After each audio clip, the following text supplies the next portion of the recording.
Amis de la Vape, bonsoir, ça survape encore. Merci d'être avec moi pour cette nouvelle petite vidéo. Donc vidéo sur un atto en goutte à goutte de chez UD. Donc ce sera le Igo W6. Donc qui est livré dans une petite boîte comme ça, petite boîte à tiroir. Bon, normalement derrière vous avez l'atto, là vous le verrez pas, je l'ai en main. Donc petite boîte, donc comme ça sympa. Avec un petit volet avec une petite languette d'extraction pour l'atomiseur et derrière un autre petit volet et là vous pouvez voir les petites mèches, fils résistifs, joints et tout. La boîte on s'en fout en fait, on est venu là pour voir l'atto. Donc voilà l'atto proprement dit, avec 4 gros trous de ventilation, donc de tirant d'air, et 2 fois 2 plus petits.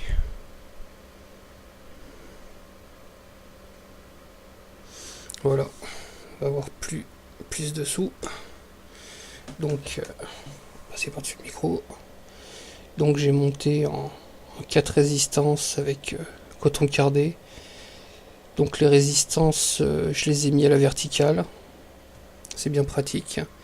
Et donc, vu que les plots, il y a des plots plus hauts et d'autres plots plus bas. Donc 2 plus hauts et 2 plus bas. Je sais pas si on le verra bien. Peut-être pas évident. Voilà. Donc c'est pas évident de faire tomber, on va dire, les résistances en face des trous.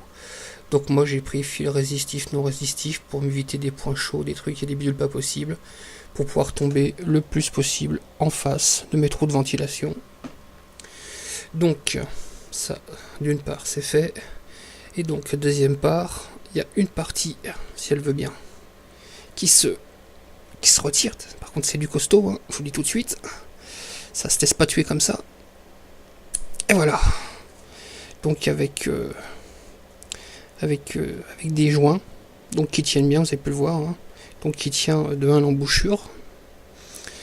Voilà donc cette partie, et l'autre, avec les petits trous pour le tirant d'air. Cette bague s'en va, mais j'évite de la faire coulisser à sec parce que les joints n'aiment pas trop. Mais autrement, vous n'êtes pas plus bête que les autres, hein. Vous avez compris le mode de fonctionnement, c'est tout simple. Une fois remonté, c'est pas plus compliqué. Voilà, avec les trous devant les trous des tirants ouverts à fond. Voilà. Donc par contre il est vendu sans embouchure, donc sans drip tip. Moi j'ai mis quelque chose d'assez gros pour mettre directement les gouttes dans l'atto. Voilà la bête. Donc on se retrouve pour la vape. À tout de suite. Donc de retour avec notre Igo W6 pour voir comment il vape. Donc je l'ai mis sur le Maraxus avec une batterie FS 18650 1600 mAh. Donc une batterie qui est prévue pour descendre bas dans les ohms et donc qui délivre jusqu'à 30 ampères apparemment, on va dire par courte durée, je pense. Donc pour ce genre de vape, ce qui évite des dégazages intempestifs. Donc voilà, on va voir ce que ça donne là avec les tirants d'air ouverts à fond.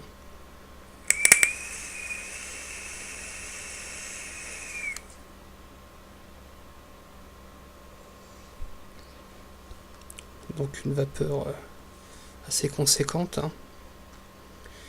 Donc je perds un petit peu en goût, je trouve quand même si la vapeur est là.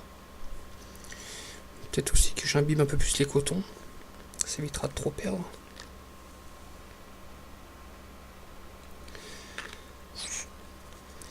Donc une vapeur qui est vraiment présente, mais là je suis vraiment tirant d'air ouvert à fond.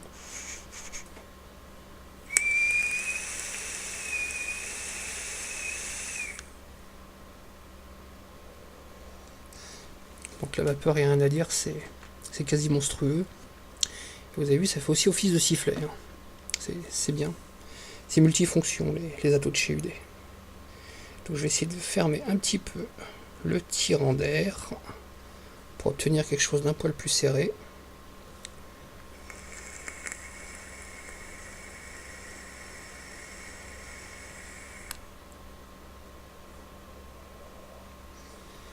Donc on perd pas grand chose en taux de vapeur, mais par contre on gagne beaucoup en goût. Donc c'est vraiment, vraiment bien réglable. On passe vraiment d'un tirant d'air presque libre à quelque chose qu'on peut avoir de vraiment serré pour ceux qui aiment. Donc voilà, c'est un petit atout qui est bien fait. Il est joli tout plein, hein, présente bien. Il fait pas mal sur le Maraxus. Pour mon ami Pat, ça tombe fluche. Voilà, c'est bien fait. Voilà, donc je sais pas trop quoi vous dire de plus. Sinon, qui peut être assez chiant pour mettre les résistances. Parce que le plot central, ce sont des petites molettes qu'on tourne. Il y a un trou en bas, un trou en haut. Donc pour les plots les plus hauts, on se met sur le haut, il faut visser vers le haut. Pour les plots les plus bas, il y a un autre trou en dessous avec des molettes qu'il faut faire descendre. Et passer mes doigts au milieu avec les molettes, ça n'a pas été un truc très très évident. Parce qu'il y a les plots qui gênent. Donc j'ai pris un tournevis plat et j'ai fait tourner des molettes, donc ça n'a pas été très pratique. Enfin bon, il en valait la peine. Voilà. Donc si vous avez d'autres questions à propos de cet atout, n'hésitez pas à mettre des petits coms en demandant, même en mettant des compléments d'infos si vous avez autre chose à dire. Je ne zappe pas les commentaires. Voilà, toute information est la bienvenue, toute critique est bienvenue. Voilà, donc en vous remerciant de m'avoir suivi encore une fois, je vous souhaite une soirée la meilleure possible et surtout une excellente vape. A très bientôt, au revoir.